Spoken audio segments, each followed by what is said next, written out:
Ito po ang programa na hatid sa inyo ng Ozone Med Wellness Clinic kung saan ibabahagi ng mga doktor ang kanilang kaalamang medikal tungkol sa inyong kalusugan. Minsan nami-misdiagnose, ovarian pala yun, pero ang presentation parang appendicitis. No? Sinasabing degenerative diseases, kadalasan ani iniisip ng mga tao no nga kaliwat ninyo ka na arthritis, kaliwat nga na ay rheuma do. Pero unsa ba gyud ka vague, unsa ba kalawak ang ibig sabihin nitong degenerative diseases do? Yeah. So yung buong katawan, as we age, as we use it lagi, talagang dahan-dahan masisira yung mga cells, mga tissues, yung organs natin, dahan-dahan masisira yun siya. In our age today, it is very important that we have to really value yung aging process na to. Toxic na lang yung pinag-uusapan natin, but gaano ka-importante this time? Yung mga tao dapat sila educated about these changes ng global health. It is not the infectious disease that predominate. It is the non-communicable disease or chronic diseases. Sa New Start, we believe na ang pinakamalakas na patunay ng healing ay ang mga boses ng taong nakakaranas nito mismo. Tinignan ng OB, sabi niya, cervical cancer daw. Inisip ko, ang Panginoon, hindi naman ako pababayaan. Di ba sabi niya, by His stripes, I am healed. Ozone Med Wellness Clinic New Start. Mapapanood every Saturday, 8 to 9 a.m. Og ang replay airing matag Miyerkules, 1:00 hangtod 2:00 sa hapon. Dinhilang sa CCTN Channel 47.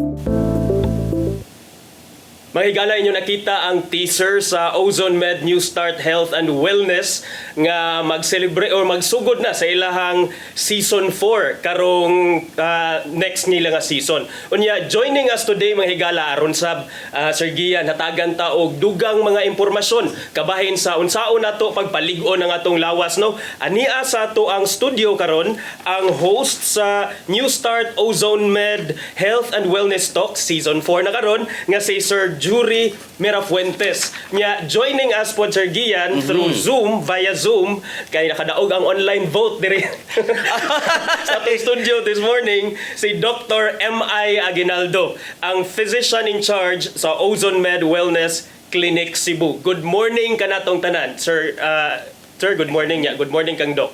Ayan, mayong buntag, attorney, mayong buntag diyan. And may buntag sa tanang nga nagtanaw na to sa Visayas, sa Mindanao at sa online.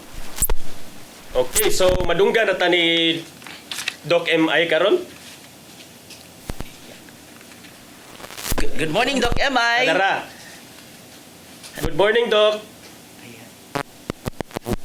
Ayun.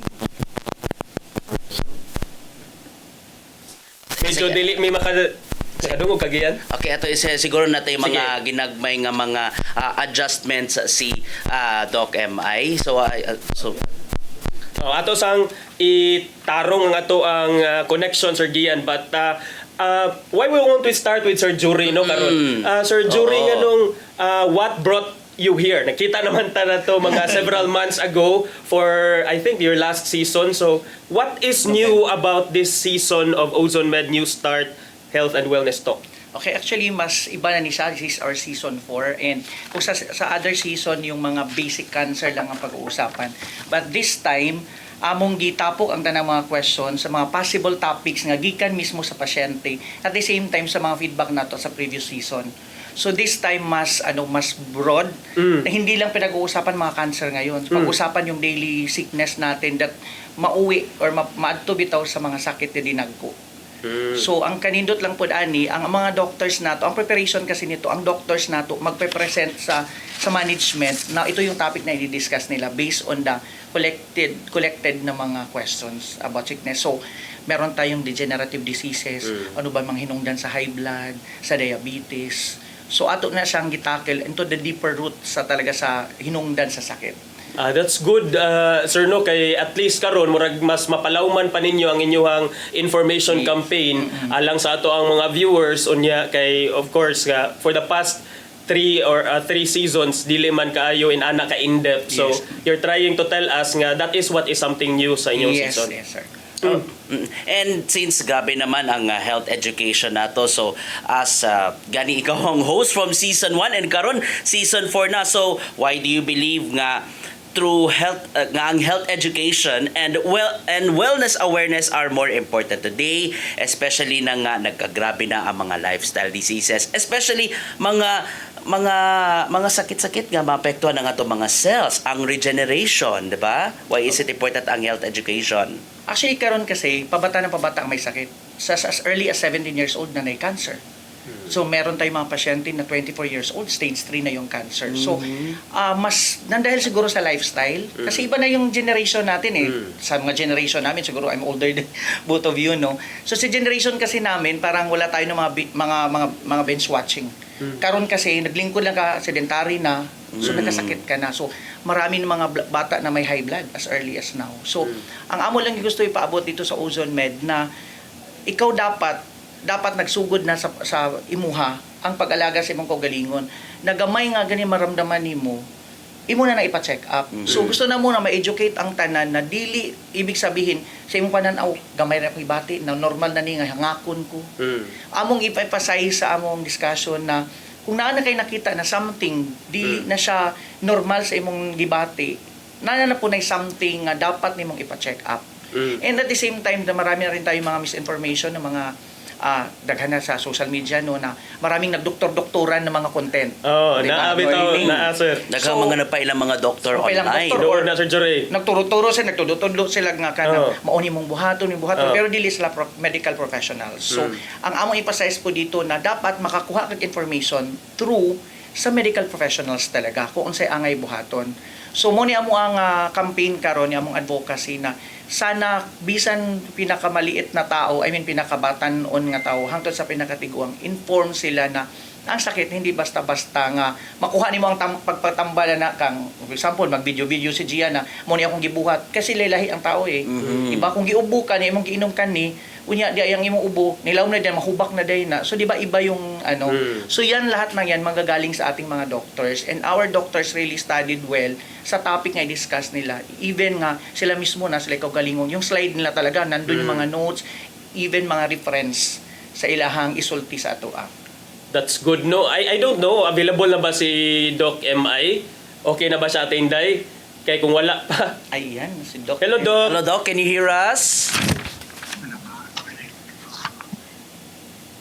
Ayan, nagsasalita si Doc. Good morning, Doc. Good morning. Ayun. So, this year, Doc, unsa may mga common nga health concerns and conditions nga imong kadalasan nga nakita sa mga patients nga nangayo og nangita og ozone therapy?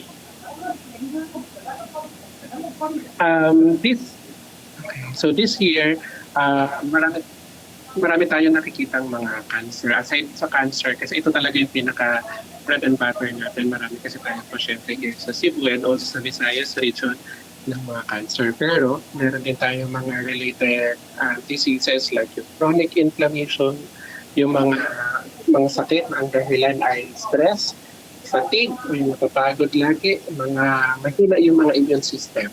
Saka yung mga degenerative diseases like the mga high blood, diabetes, so yung mga arthritis, at yung mga lifestyle-related na mga conditions like yung hypertension, again, the diabetes, arthritis, and other degenerative diseases. Okay, at kanina since pinag-usapan naman natin mga lifestyle diseases, bata na ang mga nagabaton na og mga high blood, taas ang cholesterol, taas ang uric acid. So nowadays, Doc, yun na nga, more young people are experiencing cancer, chronic stress, metabolic disorders, and other degenerative diseases sa maagang edad. So, in your observation po as a medical professional, what kind of lifestyle habits or even environmental factors and the modern day health challenges are contributing na nagkabata at dumadami ang mga nagkaroon ng ganong sakit, Doc? Yes po, maraming factors kung bakit naglalaro itong mga sakit na ito. So nakikita ito lalo sa mga matanon o mga nasa teens, young adults. Ito ay because of unhealthy lifestyle or inactivity. Minsan, nag-work na lang tayo na nag-work, tapos hindi na tayo nag-exercise, o yung lifestyle or yung pattern ng work natin ay nakaupo lang tayo lagi. yung pagkain na kinakain natin, and yung paggamit natin ng mga gadgets ng matagal, increase yung screen time, ayun isa yung factor. Pangalawa, yung impact ng pollution sa atin. So, before, kung sa Cebu tayo, medyo okay pa, ay probinsya pa, pero right now, parang masyado ng katulad ng Manila. So, may pollution, the toxins, the food that we eat na may marami ng preservatives, and also yung mga how they prepare it, how they package it, at paano nila binibigay sa atin. Also, yung mga mental health natin, kasama yan, yung stress. Kasi yung most of the workers na natin ngayon ay nagpupuyat na. So, tumataas na yung stress hormones natin o yung cortisol natin na nakakaroon ng impact sa hypertension and diabetes po natin. And yung preventive healthcare na tinatawag. Nakakalimutan na natin because of our status right now sa finances and the economy right now, mas hindi na natin pinibibigyan ng pinagtalagyan ng time or ng effort to prevent yung mga sakit. Thank you sa imong pagpasabot dong Emma, so katong iyad yung gi-explain Sir Gian, Doc Jory nga murag it's a mix, a combination of a lot of factors. So mention niya ang mental health, na mention niya ang screen time, kay karon daghan ra bang maggamit og gadgets nga mga bata. So ma-expose aning tanan, it's a confluence of all these factors mo na nga nagkabata karon ang mga nagkakaroon ng mga ganitong sakit, Doc. Now, my question po ako, Doc, because ozone therapy, this is not something new in Cebu or in the Philippines. It has been gaining attention for the last couple of years, if not how many years now. Pero meron pa rin tayong mga viewers, and for the benefit ng viewers ng Hello Cebu, Doc, na hindi pa nila totally grasp yung idea ng ozone therapy. So, what exactly, Doc, is ozone therapy, and what are the benefits? What's the science behind it? At ano po yung benefits na nakukuha natin from ozone therapy? Basically, this treatment it's a molecule of oxygen na pinapasok natin. It's a triple molecule of oxygen. And kumukuha na tayo ng konting blood, and then we put it in a saline bag with ozone.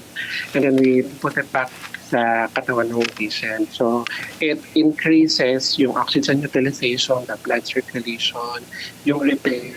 But with proper medical protocols and yung proper assessment sa patient, ay kailangan merong medical doctor for the treatment. Hindi ito replacement for any conventional medical treatment. We advise the patient to or stick to their medical doctors first para malaman kung ano talaga yung mga sakit nila and to treat with yung mga sakit nila. So it works as complementary and wellness for also medical. Okay, Doc MI, bukod sa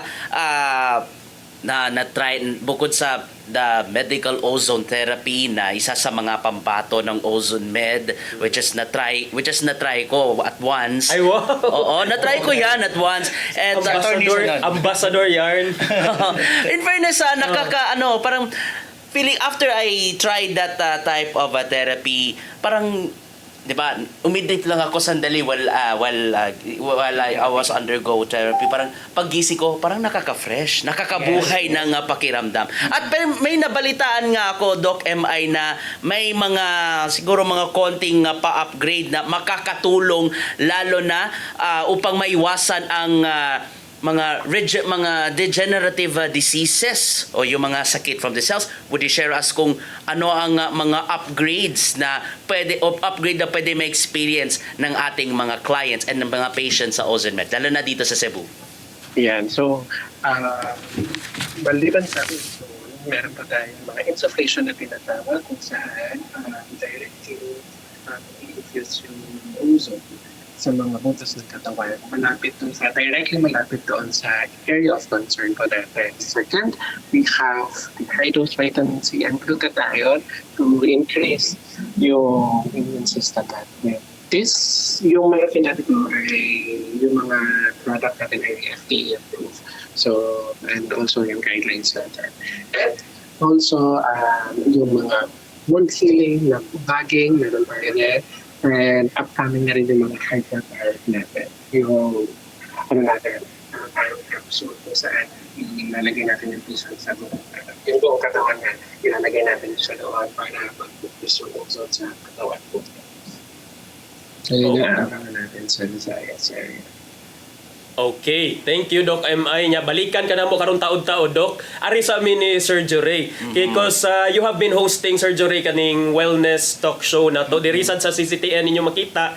Nakita na ninyo ang seasons 1, 2, 3 and 4 but we mentioned ganina nga naay something bag-o because collected ang mga questions, more in-depth ang mga discussions but aside ana unsa pay mga fresh and timely relevant discussions nga ma-expect sa atong mga viewers Doc under season 4. Okay, sa season 4, kasi since ano naman tayo ngayon, no, Women's Month, kasi May pa or Mother's Month pa. So, we offered in the store, yung pinakauna nating episode, cervical cancer. Kasi muna yung pinakadako or pinakadaghan ng mga pasyente among the 10 branches of Ozone Med.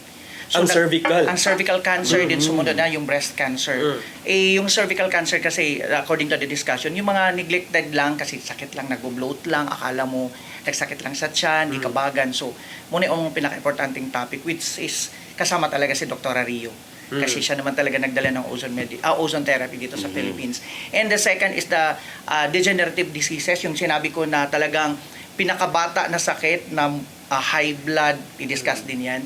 And pinakanindot po na mga topic niya, Attorney NG, is the anti-aging. Habang tumatanda ka, ano bang mga sakit at paano mo ba i-prepare yung sarili mo when it comes to magkaedad ka?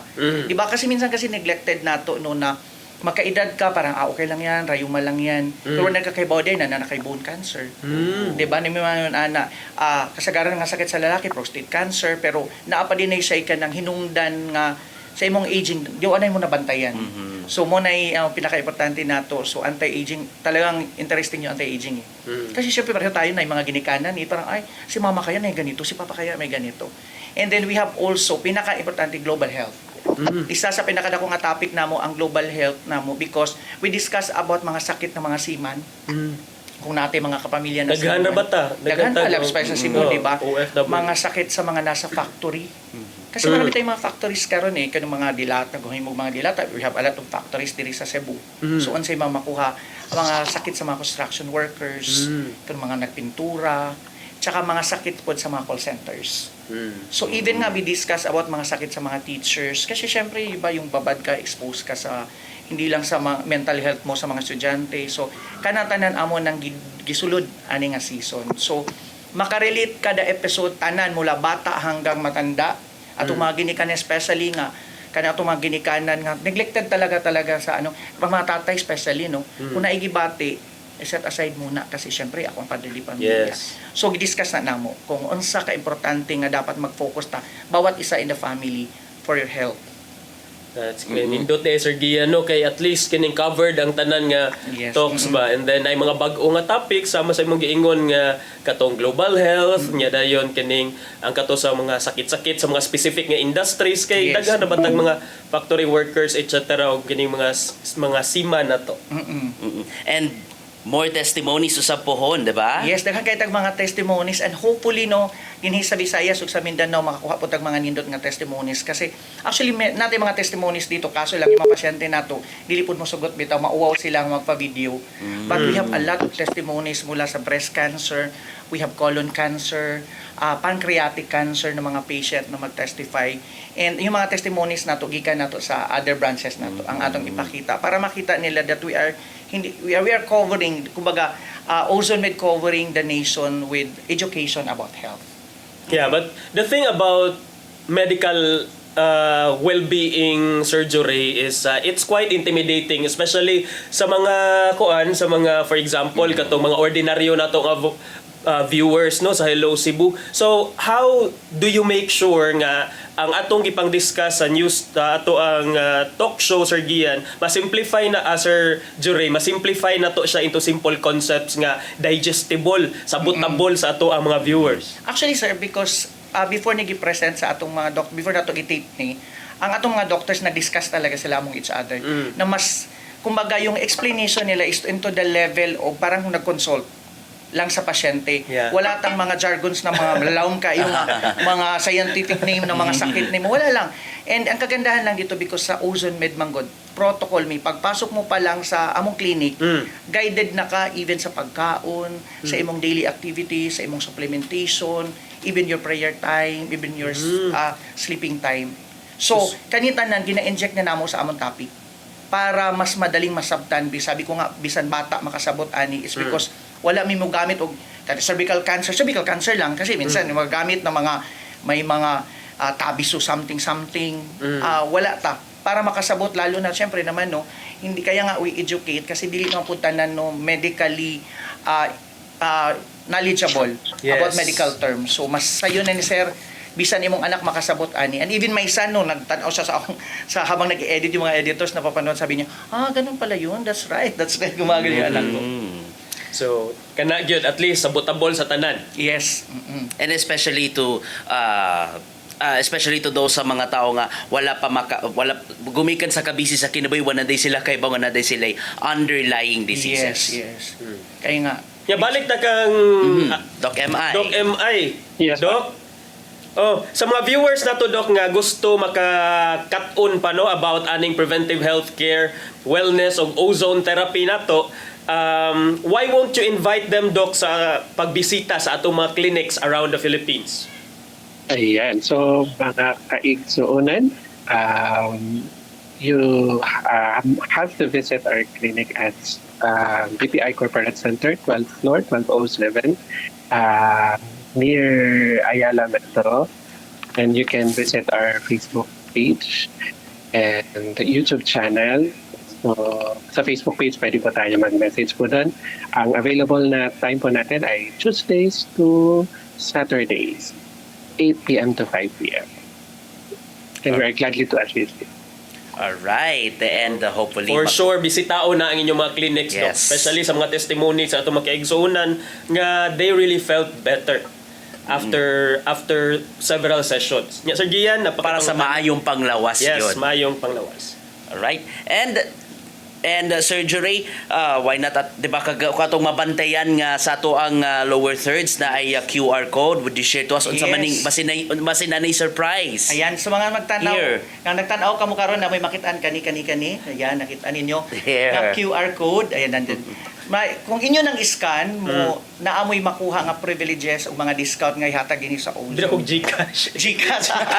Discount, sir, di ba? Discount. Para at least, Wow. napakay additional pambalit ni mong pagkaon sa imong pamilya, imong pamasahe. So, ingon anak po ka, generous po ang Ozone Med mo na nga iskanin ninyo. And sa mga episode ninyo makita, so mapanood ninyo, magsugod nami ugma, alas 8 hangtod sa alas 9 sa buntag, May 30, Sabado, ug naami mga replay airings, sa every Wednesday 1 to 2 p.m.